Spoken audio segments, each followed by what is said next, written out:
have a very severe injury, it can cause damage to the mitochondria, so you have a high concentration of this enzyme.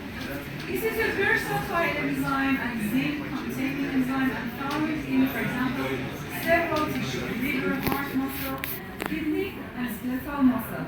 And most of the time it originated from the liver, so it can consider as a liver-specific enzyme. So it can provide a diagnostic tool for the evaluation of liver disease. This is an enzymatic reaction that's catalyzed by this glutamate dehydrogenase. If you remember, during the metabolism of amino acid, we have one specific enzyme, actually a slide, and that was a glutamate dehydrogenase. Okay? And that enzyme, again, I want to repeat, conversion of the glutamate to the alpha-ketoglutarate by means of coenzyme NAD positive. What is the importance? As I mentioned, this is a liver specific, so it's clear that all the time is related to the liver disorder, like any damage to the cells of the hepatocyte, and also chronic actual inflammation and cirrhosis. And please pay attention, some hepatotoxic agents, okay? As I mentioned, we have some cytosolic enzyme, okay? And sometimes we have a mitochondrial enzyme because glutamate dehydrogenase present in the mitochondria, as I mentioned, we require the severe disease to interrupt the membrane of the mitochondria, and so as a result we have a high concentration and activity of glutamate dehydrogenase. Okay, and if you remember, some toxin, okay, can result in a very severe damage. Okay, for example, for this enzyme we have some hepatotoxin, carbon tetrachloride or halotan are considered as a very actually harmful toxin, and because they are very dangerous, not only they disrupt the cell membrane of the cells, but also they can destroy the membrane of the mitochondria, and as a result it can result actually in a release of some mitochondria specific enzyme.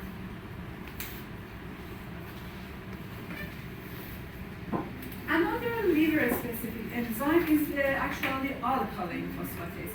But in the next slide, I will show that we can find this enzyme, for example, in the intestine and also in the placenta. If you remember, in a laboratory session, we measure the concentration of this enzyme, okay? And if you remember, for example, pregnant women normally have a higher amount. Why? What was the origin of alkaline phosphatase in a pregnant woman? Placenta, okay? So it can find in a different actually organ, but now I want to focus on a liver, a specific form of this enzyme. As the name implies, we have a basic environment at the optimum pH, and if you remember, I mentioned that there is no actually idea about the function of this enzyme, sometimes regarded as the enzyme that's important for the lipid transportation in the intestine, and it is also in the calcification process in the bone, okay? Because in the intestine and bone you can find different isoenzyme of this alkaline phosphatase. So, alkaline phosphatase, like a creatine kinase, like a lactate dehydrogenase, have a different isoform, okay? Maybe intestinal form, liver form, placental form, okay? In the laboratory I mentioned that isoform.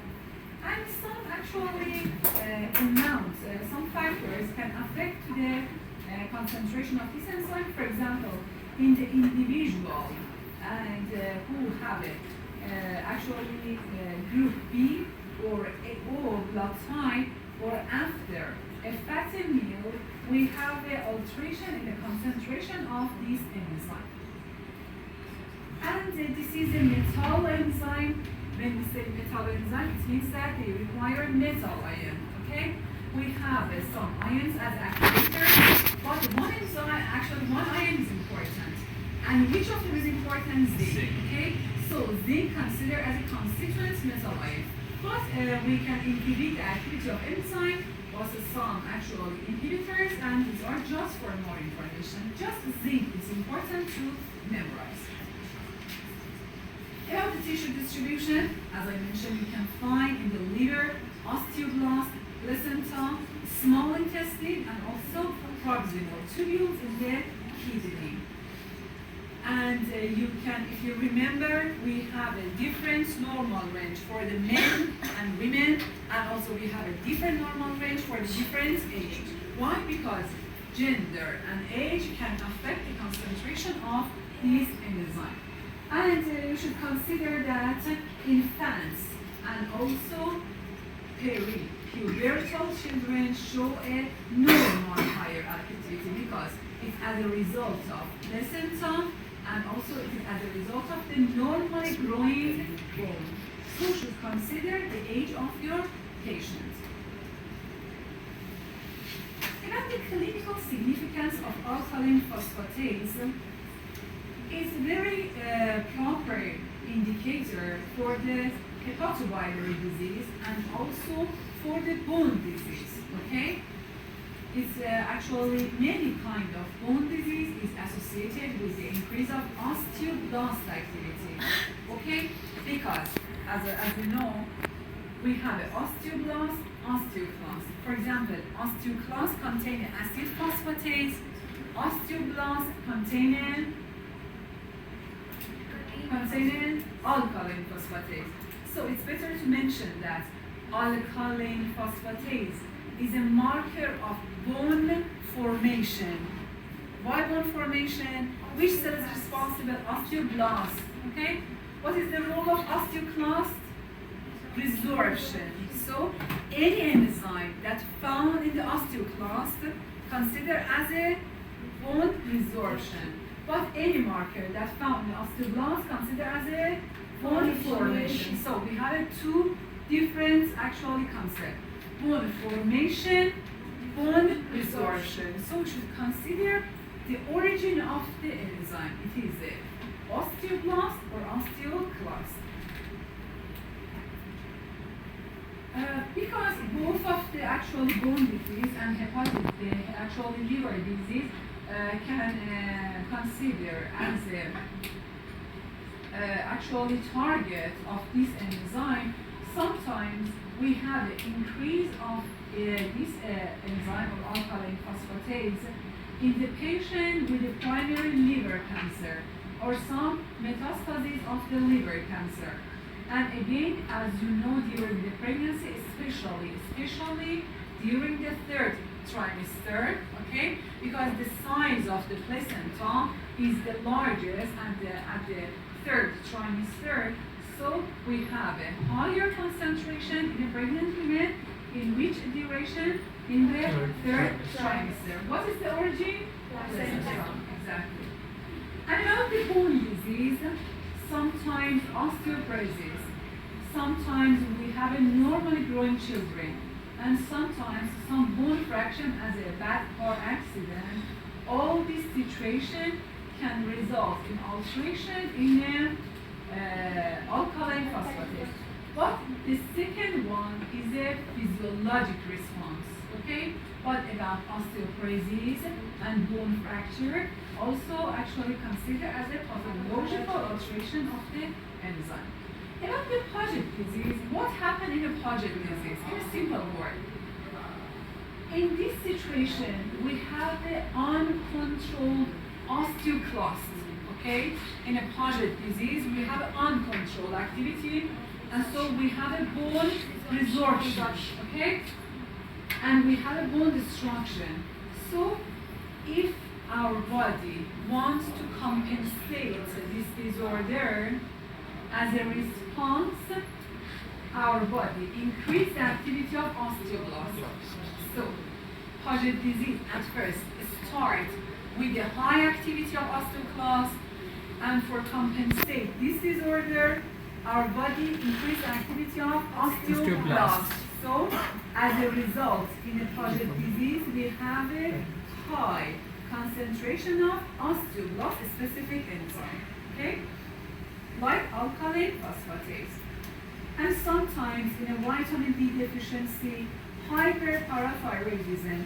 If you remember, in actually disorder regarding to the parathyroid gland, because we have a actually disorder regarding to the bone, in each case of hyper or hypoparathyroidism, okay, we have alteration, the concentration of the bone-specific enzyme.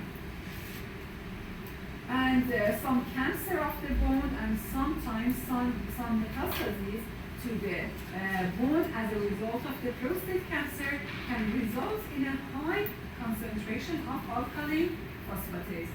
Can you tell me in which situation from the practical session, in which situation we have a low concentration of alkaline phosphatase? Do you remember from practical session? In a malnutrition actually, okay? Maybe I ask you a few questions, which situation results in a decrease? Because as you know, actually most of the time, this disorder related to the high concentration. But we have some exception, for example, during the malnutrition and some deficiencies of minerals, we have a low activity of this enzyme. There's another enzyme, liver-specific enzyme. This is a gamma glutamate transferase. It means that it's transferred, actually glutamate to the substrate. The class is a hydrolase, and the peptidase are actually enzymes that catalyze the hydrolytic cleavage of the peptide, and they convert them to the smaller peptide. And this enzyme, as you can see here, catalyzes the transfer of the gamma glutamine group to the peptide and some acceptor. Why actually this reaction happens? Because we have some transporter, and this transporter can allow some specific molecule. For example, some of them, which molecules that contain glutamine have this permission to pass through the cell membrane. Okay, so gamma glutamine transferase tag the polypeptide, some small peptide, to allow them to pass through the membrane like this. Okay, they can actually present, for example, in cytoplasm, and provide this process to allow them to pass through from the cell membrane. Okay. It can be found in a proximal tubule, in the liver, pancreas, intestine, and most of the time, if you compare the concentration of this enzyme in these organs, you can find it in a high concentration in the liver. So it's considered as a liver-specific, not, for example, pancreas-specific enzyme, or intestine-specific enzyme. So because it's found in a high amount in the liver, considered as a liver-specific enzyme. And about the location, it is a cytoplasmic and located down to the cell membrane. If you remember, some salt, bile salt, because they can lyse the cell membrane, they can release to some specific enzyme. And one of the enzymes is for example, this is a cell membrane, plasma cell membrane. Gamma glutamine by the some anchors actually attached to the gamma glutamate transferase, attached to the cell membrane. Okay, after exposure of the salt bile, because they hydrolyze this link, they can release into the blood. Okay, so after a high concentration of salt blood, we can observe a high concentration of this enzyme in the serum. The clinical importance of this enzyme, majority of actually this enzyme in a renal tissue, okay?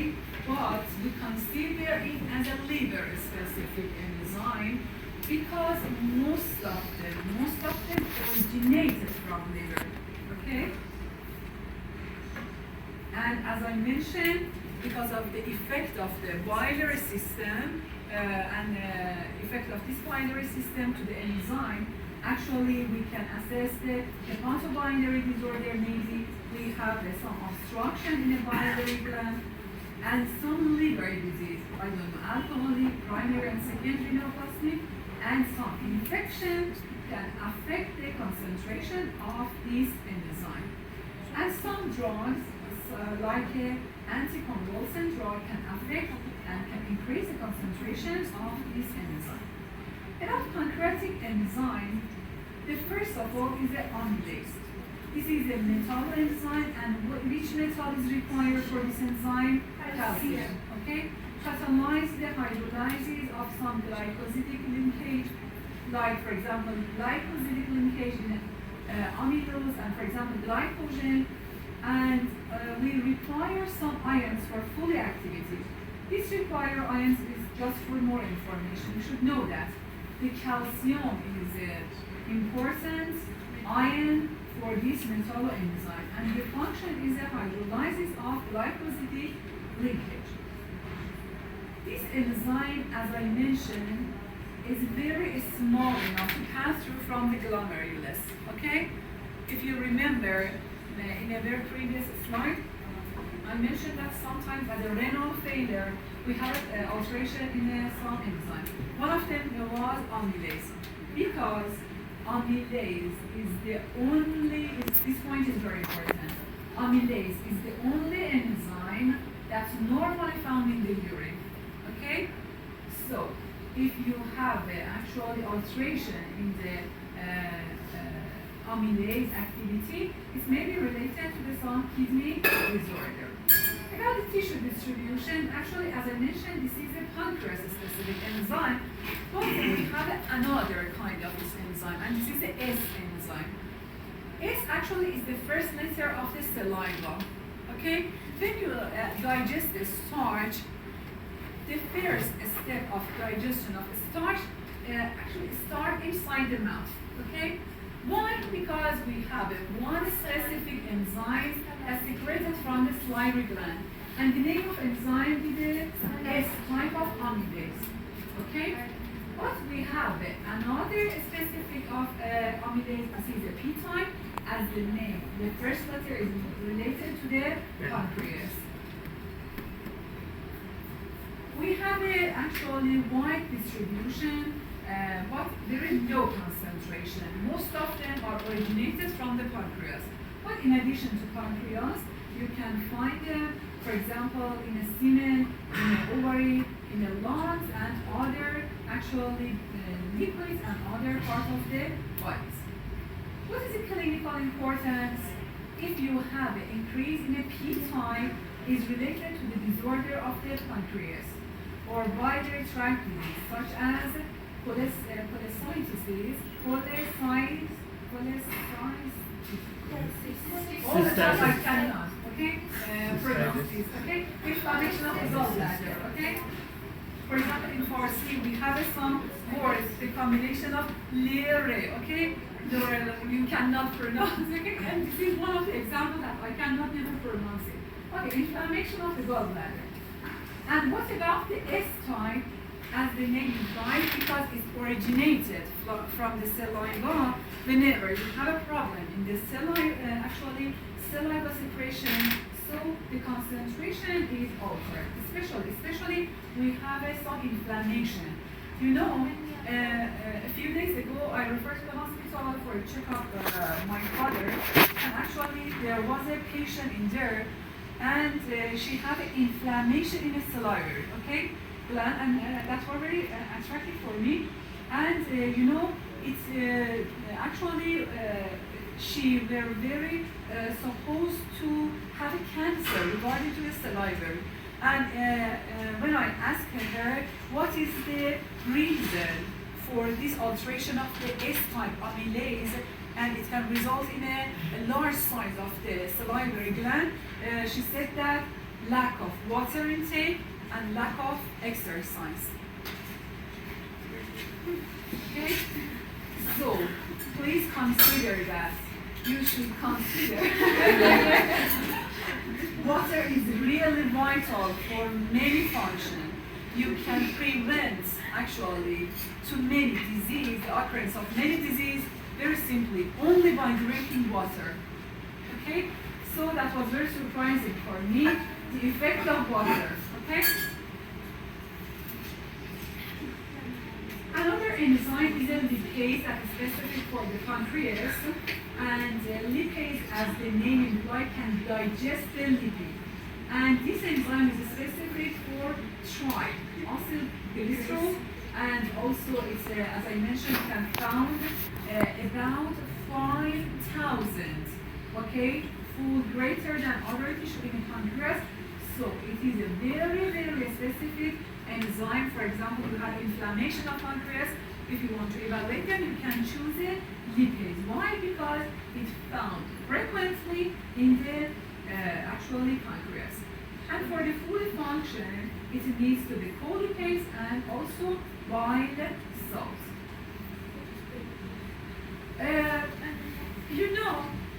Lipase actually can catalyze the digestion of the triglyceride. How many fatty acids present in the triglyceride? This is the number 1 position, 2, and 3. This enzyme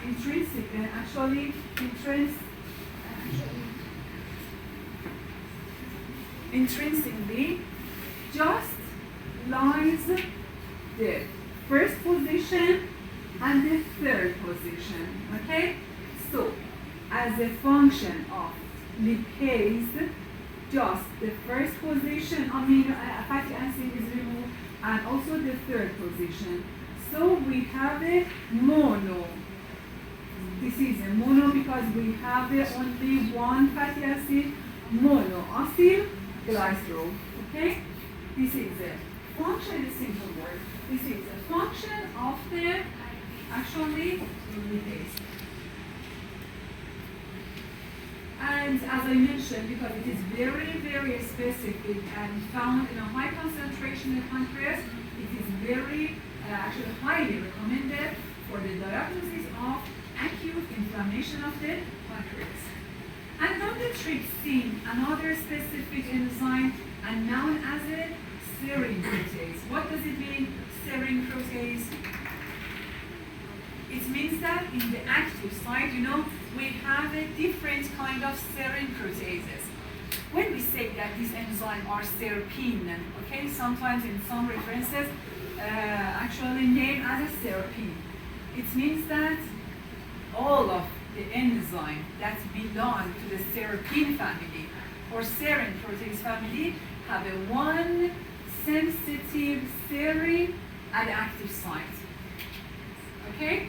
So, trypsin is a very famous example of the serine protease. Why? Because in the active site, it contains a specific serine.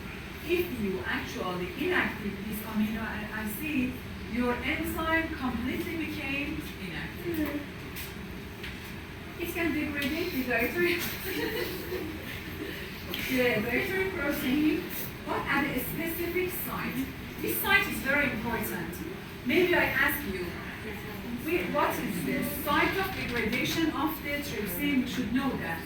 Any carboxyl group in the peptide bond that contributed by the lysine and arginine, okay? So any carboxyl group in the peptide bond that contributed by the lysine and arginine can be digested or cleaved by the trypsin. In the intestinal tract, if you remember, we have some zymogen. Zymogen are active or inactive? Inactive. Okay, they are precursors. So they have to convert to the active form. For this process, in the intestinal tract, trypsinogen, whenever at the end of the word we have a suffix "gen," it means that this is not active. For example, trypsinogen converted to the trypsin and now it's active. And this activation actually starts with the enterokinase and followed by the autocatalytic of trypsin. activation of other digestive enzymes, for example, chymotrypsinogen, protease, and other digestive enzymes, actually catalyzed by the trypsin. So, trypsin considered as the common activator of the digestive enzyme. And in the acute pancreatic, pancreatitis, serum trypsin rise in the parallel with the amylase. So it means that if you want to evaluate the inflammation of pancreas, you have two enzymes, amylase and also trypsin. About bone enzyme, I reviewed the alkaline phosphatase as a bone-specific enzyme. I want to introduce another specific enzyme. This is the acid phosphatase. It removes the phosphate from the substrate in an acidic environment. Okay? And the site is an osteoclast. Okay? Alkaline phosphatase found in the osteoblast. Acid phosphatase is a marker for bone resorption. So, in any situation you have an abnormal bone resorption, you have a high concentration of acid phosphatase.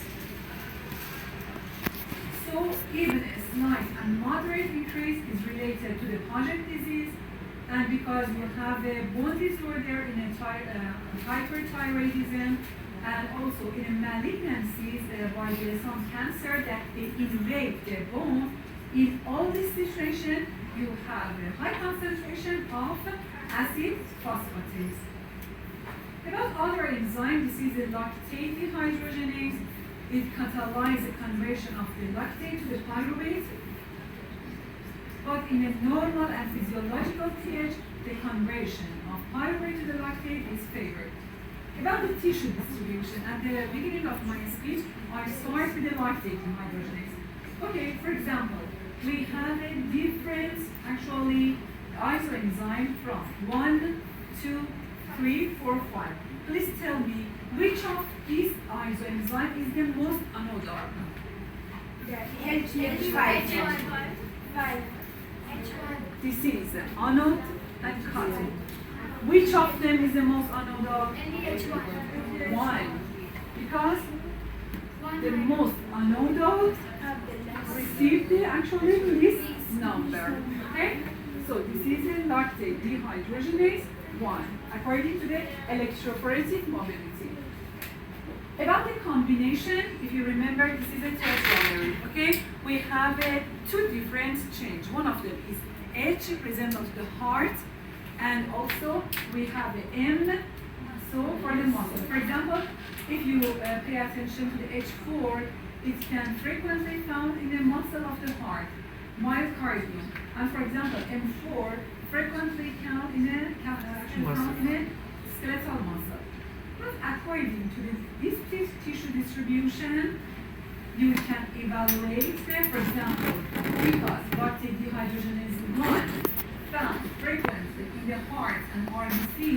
If you want to evaluate the different type of anemia, you should choose the number 1, okay? Or, for example, if you want to evaluate for example, some muscular dystrophy, it's better to choose, for example, lactate dehydrogenase 5. And also, we have a specific type, and it is now understand that the concentration of this specific type of lactate dehydrogenase is related to the some specific cancer.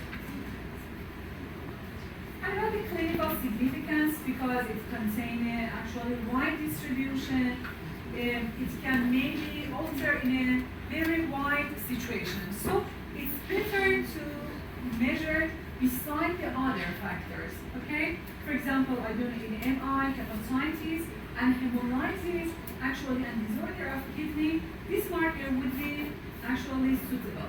But the main application is the hematology and oncology. Okay, this is the last slide, alhamdulillah.